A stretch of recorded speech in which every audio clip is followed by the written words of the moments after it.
Dans la première vidéo sur le théorème de Pythagore, on a essayé de calculer l'hypoténuse d'un triangle rectangle. Dans cette deuxième vidéo, on va voir comment faire pour calculer un autre côté que l'hypoténuse. Donc première chose à faire, exactement la même méthode, je commence par trouver l'hypoténuse, qui se trouve toujours en face de l'angle droit.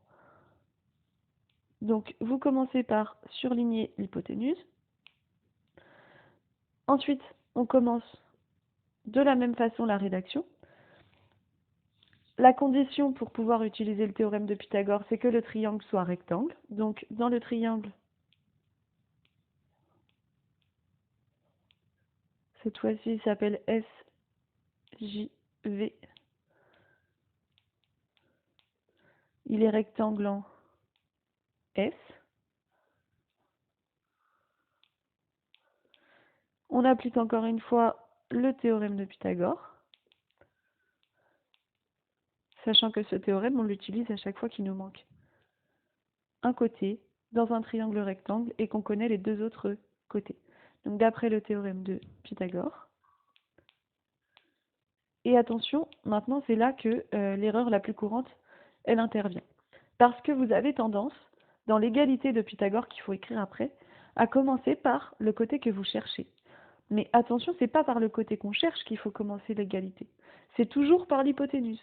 Et ça ne change rien si je veux pas calculer l'hypoténuse. Il faut toujours que je commence par écrire l'hypoténuse au carré. Donc là, l'hypoténuse, on a dit que c'était JV. Donc JV au carré égale. Et ensuite, on additionne les carrés des deux petits côtés. Donc le premier, c'est JS au carré plus SV au carré.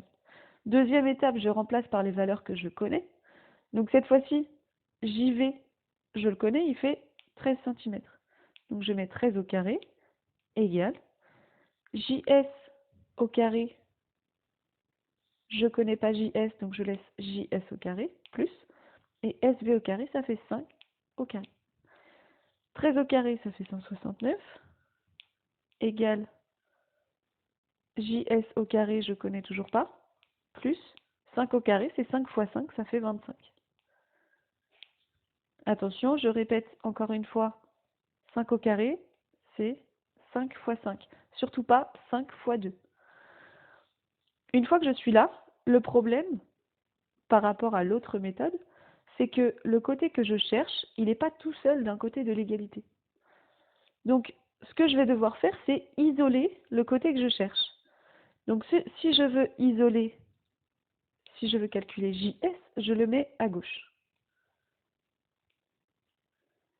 Je le mets à gauche et pour réussir à le calculer, comme j'ai une addition ici, pour réussir à mettre JS au carré tout seul d'un côté, je vais devoir passer par une soustraction. Laquelle, si vous doutez, c'est toujours le plus grand moins le plus petit. Donc 169 moins 25. Donc cette fois-ci, JS au carré est égal à, on fait le calcul, ça nous fait 144. Et là, on revient sur des choses qu'on connaît. Je ne veux pas JS au carré, je veux juste JS. Donc, j'utilise la racine carrée. Ici, ça va être la racine carrée de 144. Et donc, si j'utilise ma calculatrice, racine carrée de 144, c'est égal à 12. Il ne me reste plus qu'à faire la phrase réponse. Donc, le côté JS. Et je rappelle encore une fois que JS, si je parle du côté, c'est un segment, donc je le mets entre crochets. Mesure 12 cm. Attention, encore une fois, je laisse bien l'unité, parce que c'est à ça que ça sert la phrase réponse, c'est de me donner l'unité de mesure.